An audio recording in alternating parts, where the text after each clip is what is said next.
É muito difícil para uma leitora ávida como eu escolher um livro da vida. Não dá para escolher apenas um, sabe? Tem livros que mudam a gente porque são incríveis e tem livros que mudam a gente porque chegam na hora certa. Então, nesse vídeo, eu vou falar sobre 5 livros que mudaram a minha vida. Mas antes, eu queria fazer um disclaimer. Aquele que não deve ser nomeado mudou a minha vida leitora?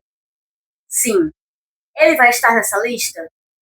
Não. Então, o primeiro livro dessa lista de livros que mudaram a minha vida é O Mundo de Sofia, do Jostein Gaarder. Esse livro foi publicado pela primeira vez em 2012 pela Companhia das Letras, com outra capa, uma capa azul, lembra? Foi por ela que eu li. Com tradução direto do norueguês do Leonardo Pinto Silva. Eu li pela primeira vez, como eu disse, naquela edição antiga, né, com a capa azul. Eu já reli algumas vezes, mas já faz bastante tempo desde a minha última releitura. Esse livro foi a primeira vez que eu percebi que um romance poderia me ensinar algo sem parecer uma aula. A história da Sofia, uma garota comum que começa a receber cartas misteriosas sobre filosofia, é uma metáfora muito bonita sobre o próprio ato de aprender. A filosofia entra pela vida cotidiana, pelas perguntas simples. A gente vai seguindo a trajetória da Sofia com essas cartas, com os aprendizados dela e acaba aprendendo também,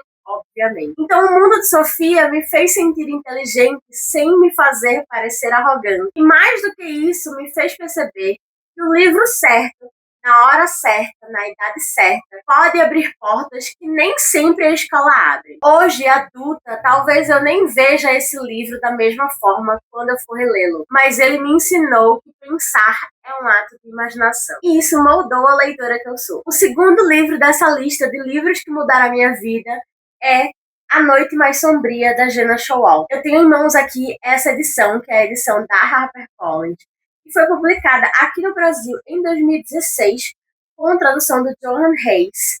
Mas, na verdade, eu li pela primeira vez a edição em inglês, o paperback desse livro, e ele também já teve outra edição da Harley. Eu comprei a edição em inglês, o Mass Paperback, logo quando eu comecei meu blog, lá para 2010, quando tudo ainda era mato na internet. E eu digo que esse livro mudou a minha vida porque, assim, ele foi um dos primeiros livros que eu li em inglês na vida. E perceber que eu conseguia entender uma história toda em inglês foi incrível. E também porque eu acho que esse livro me mostrou o poder da literatura de conforto. Essa que mistura drama, romance e fantasia. E te faz esquecer do mundo real por algumas horas. Mas o que mais me marcou é que esse livro me ensinou algo que eu só fui entender anos depois, que a literatura de entretenimento também tem valor emocional. Não precisa ser denso para ser profundo, não precisa ser premiado para te marcar. Esse é o primeiro livro de uma série que fala sobre semideuses amaldiçoados, guerreiros que abriram a caixa de Pandora e agora convivem com os males que libertaram. Cada um deles é condenado a lutar com o próprio demônio. Literalmente. E eu acho que é por isso que essa história ficou comigo. Porque, no fundo, todos nós carregamos algo que a gente tenta controlar. Um espírito da violência interno que a gente tenta domar todos os dias. E ver isso representado de forma mítica e romântica foi sensacional. Eu não achava que essa lista de livros que mudaram minha vida teria um clássico.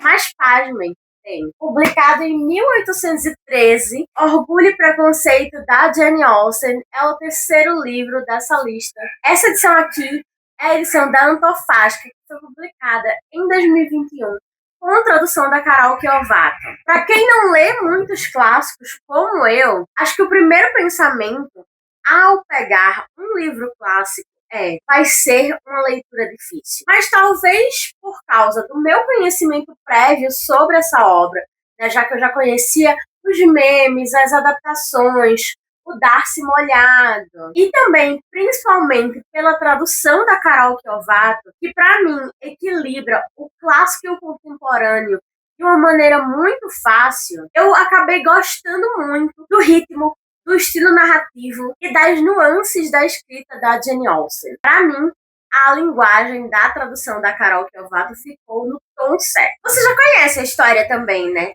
Ela é super orgulhosa, ele é super preconceituoso. Eles não se dão bem no início da história, mas eles acabam ficando juntos no final. Mas eu, como amante de romance, posso dizer, isso não é o foco principal do livro. Esse é um estudo sobre como nós julgamos os outros e a nós mesmos. Austen não estava interessada em finais felizes, mas em como o orgulho e o preconceito moldam as relações humanas. É muito comum dizer que Orgulho e Preconceito é o precursor dos atuais romances de época, mas, na verdade, esse livro e o gênero têm muito pouco em comum, justamente porque o livro da Austen não é sobre romance. É sobre as pessoas, seus relacionamentos interpessoais e as falhas de comunicação que levam a julgamentos e a preconceitos errados. É mais crítica do que romance, e isso faz com que ele seja um clássico atemporal. E mais do que isso, para mim, Orgulho e Preconceito é sobre vulnerabilidade. É sobre aprender a olhar o outro sem o filtro do ego. E é muito interessante ver como um livro que foi escrito há mais de 200 anos consegue soar ainda mais moderno do que muitos outros livros por aí e consegue nos ensinar que o amor só existe quando a gente reconhece as nossas falhas primeiro. O quarto livro dessa lista de livros que mudaram a minha vida é Kindred, da Octavia Butler. Esse livro foi publicado originalmente em 1979 e a Morro Branco trouxe ele para cá para o Brasil em 2017 com tradução da Carolina Caires Coelho. E assim, esse livro me pegou desprevenida, porque ele é um livro pesado, mas é fundamental. Essa é uma história de viagem no tempo, mas não no sentido confortável da ficção científica tradicional, sabe? Aqui, cada salto temporal é uma ferida aberta. A protagonista, Dana, é uma mulher negra dos anos 1970, escritora que, do nada, é transportada para o século XVIII, 1770, em plena escravidão dos Estados Unidos. E assim, a Octavia Butler não poupa ninguém. Ela nos obriga a olhar para o passado não como algo distante, mas como algo que continua pulsando dentro do presente. Eu lembro de terminar de ler esse livro com um misto de raiva, tristeza e admiração. Porque Kindred fala sobre ancestralidade, poder, identidade e trauma de uma forma quase física. A cada viagem, a Dana volta mais ferida, literalmente. E a gente entende o peso tanto físico quanto simbólico disso. A história deixa marcas no corpo. Com certeza, Kindred é um tipo de livro que faz você perceber que leitura também é um ato político. Ler é um jeito de se responsabilizar pela memória, mesmo quando ela dói. O próximo livro dessa lista de livros que mudaram a minha vida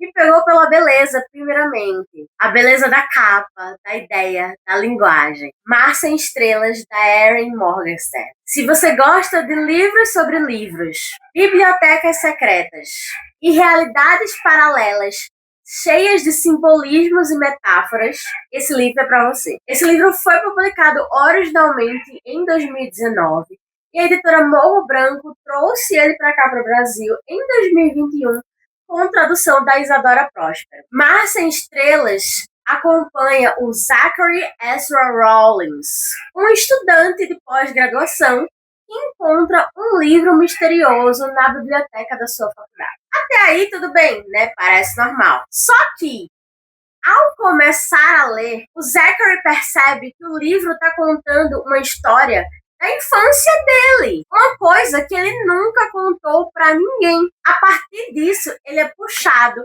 para dentro de uma jornada mágica e labiríntica, cheia de histórias dentro de histórias, chaves, portas, abelhas, espadas e, claro, um Mar Sem Estrelas. Esse é o tipo de leitura que não é sobre o destino final, mas sobre o caminho. É uma experiência sensorial, quase onírica, que flerta com o surrealismo e a metáfora o tempo inteiro. Eu sei que tem gente que não curte esse tipo de narrativa mais solta, mais fragmentada, sem respostas diretas, mas para mim foi uma delícia. Me deixou com aquela sensação boa de estar perdida em um universo inventado, sem saber exatamente o que é real e o que é sonho. Mar Sem Estrelas me marcou tanto que eu fiz uma tatuagem dele também. É daquele tipo de livro que a cada nova leitura você vai encontrar uma situação diferente, um significado diferente, uma emoção diferente. O começo da história do Zachary é literalmente isso. O começo. Ele não sabe o que está por vir e muito menos a gente. E é tão sublime e encantador e emocionante ir lendo e se deparar com as coisas mais interessantes e malucas e ficar se perguntando o que danada é isso? E a história não exatamente te responder, mas te dar pistas para você ir montando na sua cabeça o seu próprio significado. É incrível, é realmente uma experiência de leitura. Esse é o tipo de livro que faz você perceber que, às vezes, o sentido da história não está em entender, mas em sentir. Esse é um livro sobre o poder das narrativas, sobre como a gente se constrói através das histórias que ama, e como cada leitura é uma forma de atravessar o espelho. Eu sei que eu disse que eu ia mostrar 5 livros, mas eu preciso mostrar um 6º livro que realmente mudou minha vida de uma forma um pouco diferente. Sábado à Noite, da Babi Dewitt, foi lançada de forma independente pela primeira vez em 2010. A Babi começou a escrever em forma de fanfic e em 2010 lançou ela mesma esse livro, essa edição. Ele não é o mais bem escrito da lista, ele não é o mais profundo. Ele é uma história adolescente, cheia de birras, cheia de coisas específicas da idade. E eu conheci a Babi Dewitt quando ela estava na Bienal do Livro de São Paulo, de 2010, publicando pela primeira vez e divulgando esse livro. Essa Bienal de 2010 foi muito importante para mim, porque foi meio que o início da minha jornada, sabe? Foi a primeira Bienal de São Paulo que eu vim, eu ainda morava em Recife. E foi por causa dessa Bienal, dessa viagem da Babi Dewitt de sábado à noite, que eu comecei a conhecer e me encantar pelo mercado editorial. Eu fiquei sabendo o que era a produção de livros. Eu fiquei sabendo que os livros eram feitos, eram escritos e eram publicados. E entendi que tinha todo um processo antes de ver o livro na livraria, porque eu não entendia isso antes. E com Sábado à Noite, eu vi todo esse processo acontecendo. Eu vi uma autora transformando sua fanfic em um livro com uma edição física, imprimindo de forma independente, fazendo capa, fazendo ISBN, fazendo tudo, toda a divulgação envolvida. Ver isso de perto acendeu alguma coisa em mim, do tipo, nossa, dá para viver de livro? Dá para fazer livros? Sábado à Noite é uma história adolescente sobre amizade, sobre música, sobre amor, e sobre aqueles dramas típicos da adolescência. Não é perfeito, mas foi muito importante para mim. Porque, às vezes, o livro que muda a sua vida não é o mais bem escrito, o mais profundo, o mais premiado. Às vezes, é o livro que mostra um caminho. Esse é o livro que representa para mim o instante em que eu percebi que a literatura é feita por pessoas e que existe todo um ecossistema por trás do livro. E acho que eu posso dizer que foi ali, naquela Bienal de 2010, com a Babi Dewitt, que a minha história profissional começou. Por causa dessa história simples, cheia de sentimento, cheia de coração. Bom, é isso, né? No começo do vídeo, eu prometi 5 livros e acabei trazendo 6.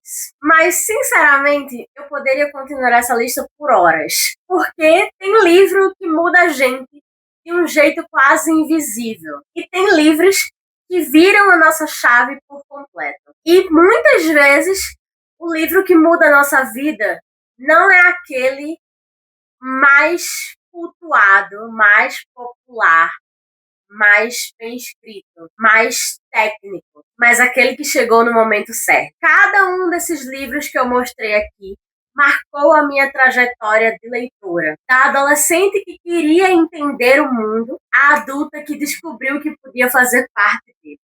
E você? Qual foi o livro que mudou a sua vida? Me conta nos comentários, vamos trocar figurinhas, porque eu adoro saber novas indicações de livros, principalmente os que foram muito importantes para outras pessoas. E se você curtiu esse vídeo, não se esqueça de deixar seu like, se inscrever no canal e ativar as notificações para não perder os próximos vídeos que vão vir por aí toda quinta-feira. A gente se vê no próximo vídeo. Tchau!